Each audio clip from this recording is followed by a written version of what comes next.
नमस्कार साथियों, आर्य शिक्षा विजन में आपका स्वागत है। आज बात करेंगे करंट अफेयर से संबंधित कुछ महत्वपूर्ण टॉप 10 प्रश्नों की। शुरू करते हैं आज का टॉपिक। पहला प्रश्न देखिए, देश के 53वें मुख्य न्यायाधीश के रूप में किसने पदभार संभाला है? प्रश्न वापस देखिए, देश के 53वें मुख्य न्यायाधीश के रूप में किसने पदभार संभाला है? Option A B R Gavai, option B Surya Kant, option C Deepak Mishra, option D N V Ramana. तो इसका जो सही आंसर है वो है option number B, Surya Kant ji जो है, जस्टिस सूर्यकांत जी। इन्होंने क्या है, हाल ही में 53वें मुख्य न्यायाधीश का पदभार संभाला। सुप्रीम कोर्ट के मुख्य न्यायाधीश बने 53वें। 24 नवंबर को राष्ट्रपति द्रौपदी मुर्मू ने इनको शपथ दिलाई और इनका कार्यकाल चालू हुआ। इनका जो समय रहेगा वो रहेगा 9 फरवरी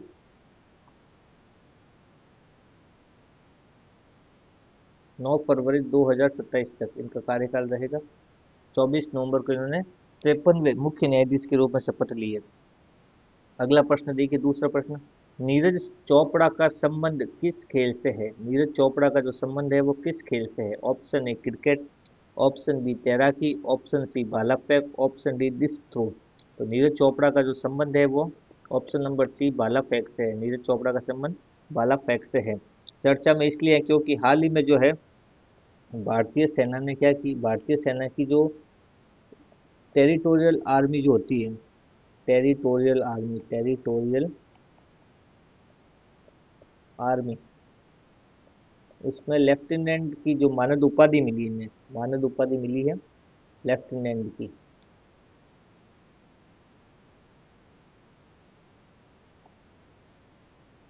उपाधि मिली है या पद मिला है, इस कारण ये हाल ही में चर्चा में रहे हैं। निवासी हैं ये हरियाणा के, हरियाणा निवासी है।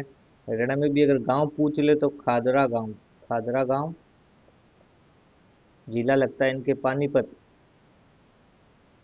हरियाणा,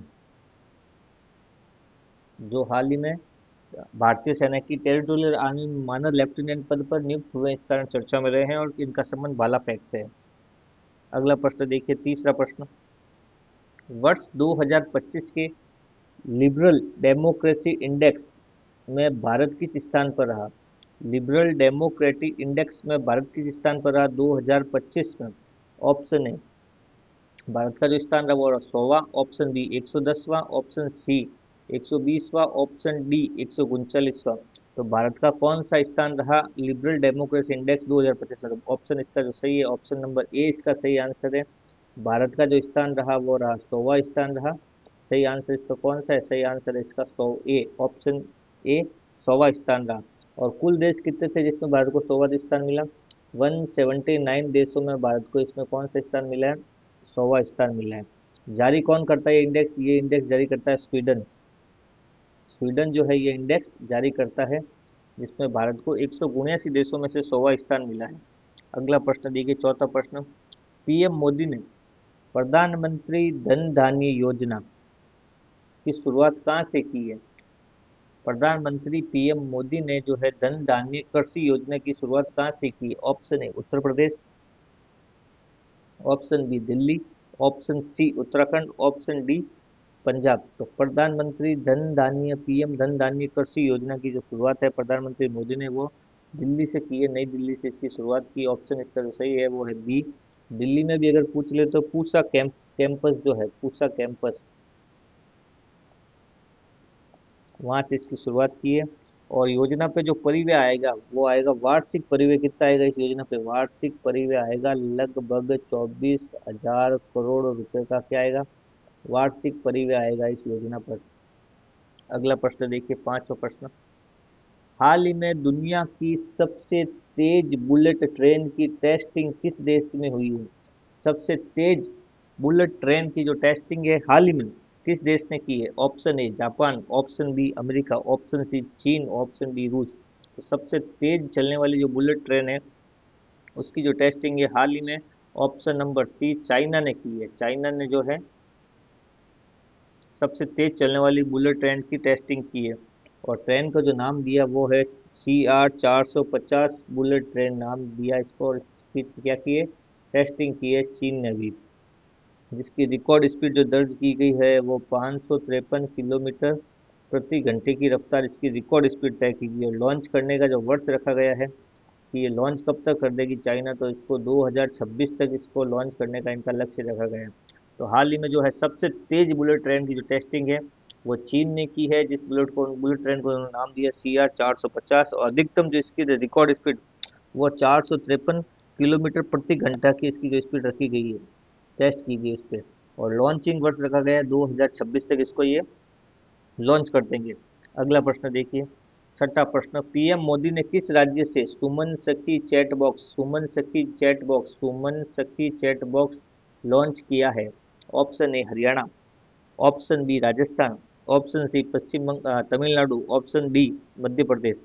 सुमन सखी चैट बॉक्स जो लॉन्च किया है वो कहाँ से किया है प्रधानमंत्री मोदी ने? तो इसका जो सही आंसर है वो ऑप्शन नंबर डी मध्य प्रदेश से जो है हाल ही में इन्होंने सुमन सखी चैट बॉक्स जो है लॉन्च किया है। ये क्या है सुमन सखी? ये जो है महिलाओं को गर्भ अवस्था के दौरान प्रसव और नवजात शिशुओं के बारे में देखभाल की जानकारी देगा। एक प्रकार के क्या डिजिटल चैट बॉक्स है, एआई डिजिटल, एआई आधारित रोबोट है जो महिलाओं को गर्भावस्था, प्रसव, नवजात शिशु की देखभाल आदि जानकारी देगा। इसे डिजिटल दीदी भी कहा जाता है। इसको क्या कहा जाता है? डिजिटल दीदी भी कहा जाता है, डिजिटल दीदी भी कहा जाता है, दीदी।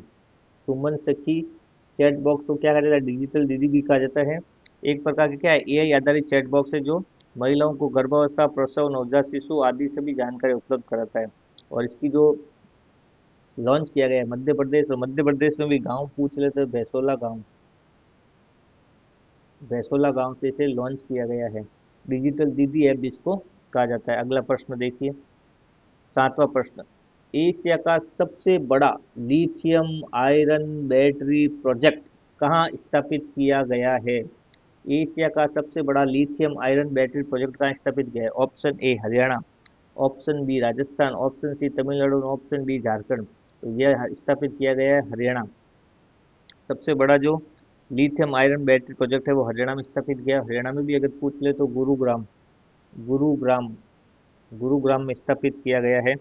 और जो कंपनी है वो है जापान की एक कंपनी है, जापान की कंपनी जिसका नाम है एटीएल एक कंपनी है जापान की, उसने स्थापित किया है। और उद्घाटन इसका किया है केंद्रीय मंत्री अश्वनी वैष्णव ने इसका उद्घाटन किया है। गुरुग्राम हरियाणा में स्थापित हुआ है एशिया का सबसे बड़ा लिथियम आयरन बैटरी प्रोजेक्ट, जो जापान की कंपनी एटीएल के द्वारा स्थापित हुआ है।